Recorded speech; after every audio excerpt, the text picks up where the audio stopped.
Okay, if you're trying to keep up with AI, you know the feeling. You've seen all the headlines, all the hype. It can honestly feel like you're walking through a dense fog of information.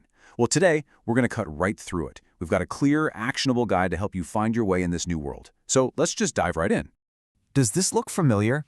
It's what some people are calling AI mental fog. That feeling of being totally overloaded with information and endless options, but with no clear path forward. You know something massive is happening, but you're just not sure where you're supposed to fit in. Look, it's a super common feeling, and it's exactly what we're going to tackle right now. So why does this happen? Well, it boils down to a few key things. So much of the AI news out there is driven by pure hype. You see these grand statements like, everything is about to change, but they're super vague and lack any real-world context. And what does that do? It triggers this comparison anxiety, right? That nagging feeling that everybody else is figuring it out and you're getting left behind. It's all designed to grab your attention, not to give you any real clarity. But here's the thing you got to remember. This isn't a new story. Not at all. We've seen this exact pattern play out before. Every single major tech revolution, from the industrial age to the digital age, it's always brought disruption, fear, and then eventually adaptation. AI is just the latest chapter in that same book. Now, what's so interesting about this is how it reframes the whole idea of change. I mean, think about it. When typewriters disappeared, typists didn't just vanish. A lot of them became computer operators, mastering things like Microsoft Office. Telephone operators evolved into network engineers, and film photographers, they became today's digital creators. See the pattern? It's not about extinction, it's about evolution. So the real question for us is, how does a job holder become a problem solver with AI? And this really gets to the heart of the lesson from history. The fundamental need for something, whether it's communication or calculation or creativity, that doesn't just go away.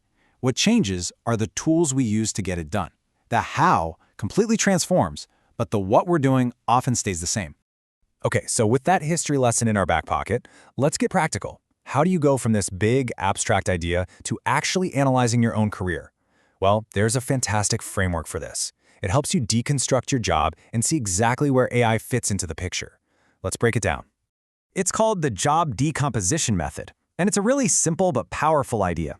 Instead of thinking about your job as this one big thing that could just be replaced, you break it down into all its different parts, all the little tasks you do. Because here's the secret. Not all tasks are created equal, especially when it comes to AI. Here's exactly how it works. You map your daily tasks into 4 main categories. You got repetitive stuff, like weekly reports or standard emails. That's what you automate with AI. Then there's the analytical work, like comparing data or finding trends. That's where you augment your own skills with AI tools. Now the human-centric tasks, negotiations, leadership, mentoring, you keep those. That's your sweet spot. And finally, the strategic work, the big picture planning, you use AI to upgrade your insights and make way better decisions.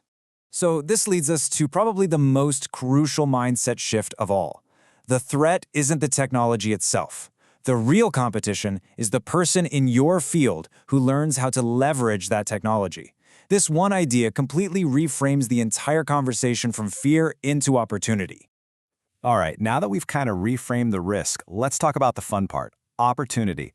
Where should you actually be focusing your learning and your energy to get the biggest bang for your buck?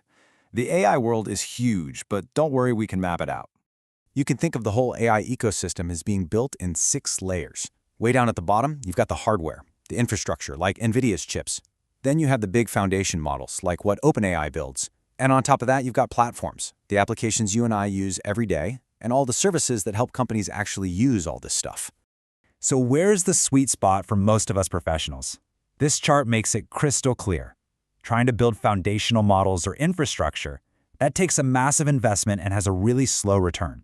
But the biggest opportunities for most of us are right there in layers 4 and 5, applications and services. That means learning to use and apply AI in your field. The barrier to entry is way lower, and the return on your time and effort is so much faster.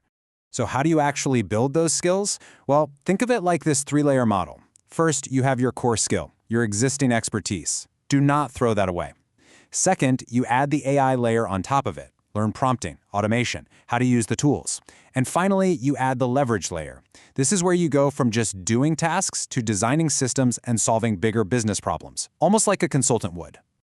All right, we have covered a lot: history, frameworks, and strategy. But now let's get to the most important part, turning all this knowledge into actual action. How do you go from feeling foggy to actually starting your first practical project? Here is a super simple, repeatable template for you. Every time you see a piece of AI news, don't just passively consume it. Ask yourself these 4 questions. 1. What specifically changed? 2. How could this affect my work? 3. What's a tiny 2-hour experiment I could run with this? And 4. How would I measure if it was successful? This process turns passive reading into active skill building. But, with 1,000 potential project ideas out there, it is so easy to get overwhelmed. So to keep you focused, there's a simple, powerful number to remember. And that number is 3. It's called the rule of 3. You just focus on 3 small projects at a time. 1 project to make you better at your current job, 1 project to build a skill for a future opportunity, and 1 to maybe explore a new way to generate some income. This keeps your efforts balanced, strategic, and, most importantly, manageable. And while you're doing all this, it is so important to stay grounded. Focus only on what you can actually control, the skills you learn, the experiments you run, the things you build. And you have to let go of what you can't control, the hype in the headlines, all the market noise, and the insane speed of development. Seriously, your focus is your superpower here. This really brings us to the ultimate takeaway from all of this. It's a powerful way to reimagine our professional identity. The goal isn't just to be a job holder anymore. It's to become a problem solver who uses AI as a massive force multiplier. That right there is the true path to career security and growth in this new era. So as we close this out, there's really only one question left that matters. It's the one you're looking at right now. I want you to forget the fog and all the noise for just a minute. Using what you've learned today, what is the first, small, maybe 2-hour experiment you're going to try? The time for just thinking about it is over. It's time to start building.